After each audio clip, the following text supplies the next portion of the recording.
बारिश आने पर मलबे के साथ बड़े मलबे के साथ बोल्डर आने से सड़क मार्ग हुआ बाधित। यूपी के सहारनपुर में गहरी खाई में गिरा ट्रक, हादसे में ट्रक ड्राइवर की मौत।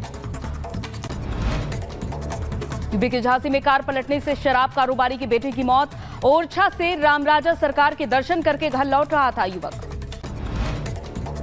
यूपी के गाजियाबाद में एक्सप्रेस वे पर पशुओं से भरा मांस से भरा पिकअप वाहन अनियंत्रित होकर पलटा। हिंदू रक्षा दल के कार्यकर्ताओं ने जमकर हंगामा किया। Greater Noida eastern peripheral highway पर भीषण सड़क हादसा हो गया, जहां मौके पर 4 लोगों की मौत हो गई। पुलिस ने घायलों को अस्पताल में भर्ती कराया। महाराष्ट्र के पिंपरी चिंचवड़ में 2 युवक इंद्राणी नदी में डूबे, जहां युवकों की तलाश में रेस्क्यू ऑपरेशन जारी। आंध्र प्रदेश के विशाखापट्टनम में फूड पॉइजनिंग से 3 बच्चों की मौत, कई लोगों को अस्पताल में इलाज चल रहा है। यूपी के मुरादाबाद में एक निजी अस्पताल में डॉक्टर ने नाइट ड्यूटी के दौरान नर्स के साथ रेप किया। दुष्कर्म के बाद पीड़िता को दी जान से मारने की धमकी। राजस्थान के जोधपुर में एक हॉस्टल में एक छात्र नेता के साथ मारपीट का मामला आया सामने, जहां मामूली विवाद के बाद बदमाशों ने मिलकर छात्र नेता की पिटाई की। उत्तराखंड के रुद्रपुर में नकाबपोश बदमाशों ने घर में घुसकर युवक पर हमला कर दिया, जहां मारपीट की घटना सीसीटीवी में कैद। यूपी के शाहजहांपुर में पुलिस ने 2 छात्र चोरों को गिरफ्तार किया, चोरी के गहने और नगद बरामद किया। यूपी के बुलंदशहर में घर में कूड़ा फेंकने को लेकर विवाद हुआ, जहां दबंगों ने महिला को घर से खींचकर पीटा। यूपी के शाहजहांपुर में पुलिस ने चेकिंग अभियान के दौरान शातिर बदमाश को गिरफ्तार किया। शातिर बदमाश के पास से अवैध पिस्टल बरामद। यूपी के बुलंदशहर में पति पत्नी में विवाद, ससुराल पक्ष ने युवक को जमकर पीटा। यूपी के सीतापुर में विवाहिता ने फांसी लगाकर खुदकुशी कर ली, मृतका के परिजनों ने ससुराल पक्ष पर लगाया दहेज प्रताड़ना का आरोप।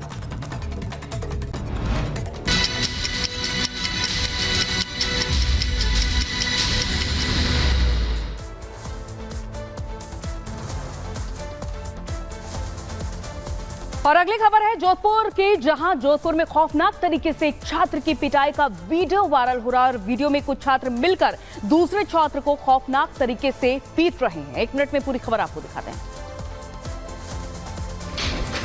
जोधपुर के रतनाड़ा इलाके के एक हॉस्टल में छात्र नेता की पिटाई का वीडियो तेजी से वायरल हो रहा है।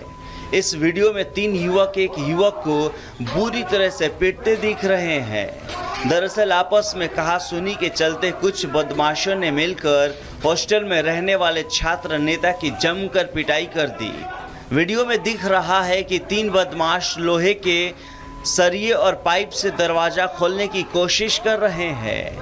पहले एक बदमाश बाथरूम का दरवाज़ा ज़बरदस्ती खोल पीड़ित को बाहर निकालता है और दूसरा बदमाश उसका हाथ पकड़ता है। एक और बदमाश उसे पाइप से उसके हाथ पर जोर जोर से मारता है। पीड़ित उस दौरान बचने की कोशिश करता है और मदद की भी गुहार लगा रहा है। घायल युवक को उसके दोस्तों ने जोधपुर के ही पावटा सैटेलाइट हॉस्पिटल में इलाज के लिए भर्ती कराया है।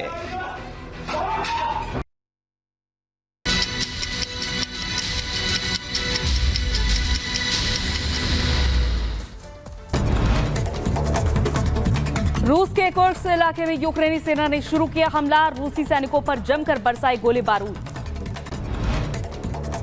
इजरायल ने दक्षिणी लेबनान पर किया ड्रोन अटैक, हमले में एक युवक की मौत। नमस्कार, स्वागत है आपका रिपब्लिक भारत में। मैं हूं आपके साथ अंजलि राजावत और आज की तमाम बड़ी खबरें जिन पर हम आइए नजर डालते हैं, वो बड़ी खबरें क्या है, चलिए वो हम आपको जल्दी से बता देते हैं। क्योंकि आज सुप्रीम कोर्ट में सुनवाई होनी है कोलकाता में रेप मर्डर केस मामले में। जब सुप्रीम कोर्ट ने इस मामले को स्वतः संज्ञान लिया है तो आज इस मामले में सुनवाई होनी है।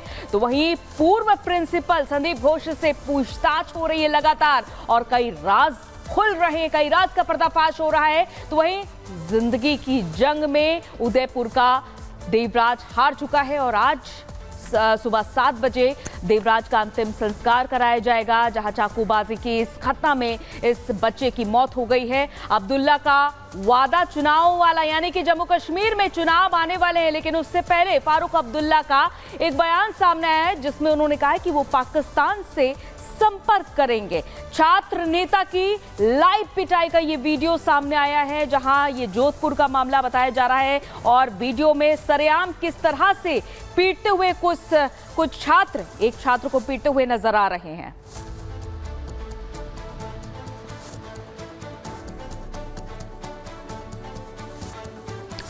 तो उदयपुर में जिस तरीके से छात्र को स्कूल में चाकू मारा गया था, उसके बाद उस छात्र ने दम तोड़ दिया है और आज देवराज का अंतिम संस्कार कराया जाएगा। सुबह 7 बजे अंतिम संस्कार होगा और पूरे शहर में तनाव का माहौल देखा जा रहा है। पुलिस प्रशासन अलर्ट मोड पर है, फोर्स तैनात कर दी गई है, दुकानें और इंटरनेट बंद करने के निर्देश दिए गए हैं। तो आज अंतिम संस्कार कराया जाएगा उस छात्र का जिसके स्कूल में चाकू मारा गया था, जिसको उसके बाद वो घायल हुआ, लेकिन वो बच नहीं सका है। कल उसने दम तोड़ दिया और आज उस बच्चे का अंतिम संस्कार कराया जाएगा। आपको बताते चले कि उस बच्चे का नाम देवराज है और इस छात्र की मौत हो चुकी है। लेकिन जिस तरीके के माहौल बना हुआ है उदयपुर में, जिस तरह का माहौल बना हुआ है, उसको देखते हुए दुकान और इंटरनेट सेवाएं फिलहाल बंद करने के निर्देश दिए गए हैं। साथ ही साथ शांतिपूर्ण माहौल बना रहे, इसी के चलते पुलिस प्रशासन भी अलर्ट मोड पर है। 3 तस्वीरें आपके सामने, जहां ये पहली तस्वीर है उस छात्र की जिसको चाकू मारी गई थी। छात्र देवराज की अब मौत हो चुकी है और आज अंतिम संस्कार कराया जाएगा छात्र का सुबह 7 बजे। तो वहीं पुलिस प्रशासन को आप देख सकते हैं कि किस तरह से अलर्ट मोड पर है।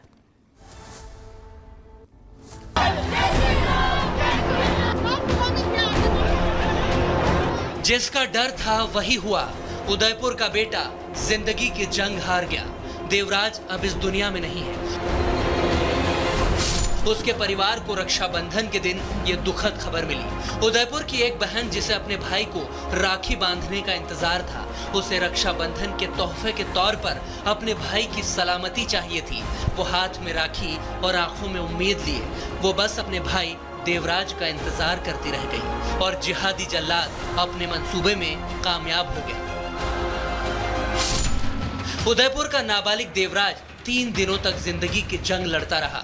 स्पेशल डॉक्टरों की टीम उसे बचाने की हर मुमकिन कोशिश करती रही, लेकिन देवराज की सांसों की डोर आखिर टूट गई।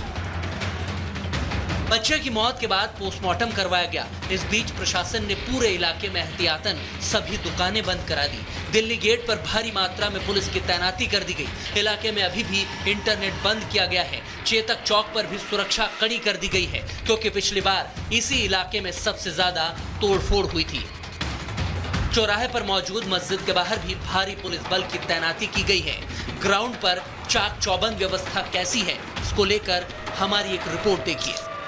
उस वक्त उदयपुर के एमबी हॉस्पिटल के ठीक बाहर मौजूद हूं और यहां पर आप देख सकते हैं उस बच्चे की मौत के बाद लगातार यहां पर सुरक्षा व्यवस्था जो है वो सख्त कर दी गई है। दरअसल अंदर जो है वो बच्चे का पोस्टमार्टम हो रहा है और यहां पर आप देख सकते हैं बैरिकेड्स इस अस्पताल के गेट के बाहर जो है वो लगा दिए गए हैं। साथ ही राजस्थान पुलिस का यहां पर आपको कड़ा पहरा नजर आ रहा होगा। आपसे कुछ देर पहले यहां पर तमाम लोग जो हैं वो भी मौजूद थे। पुलिस ने फिलहाल उन लोगों को यहां से जो है वो हटा दिया है, लेकिन अस्पताल के बाहर की ये तस्वीर और इस तस्वीर के जरिए आप ये समझ सकते हैं कि प्रदेश में इस जिले में कानून व्यवस्था किसी भी तरह से ना बिगड़े, इस जिम्मेदारी को समझते हुए शासन प्रशासन पूरी तरह से मुस्तैद है।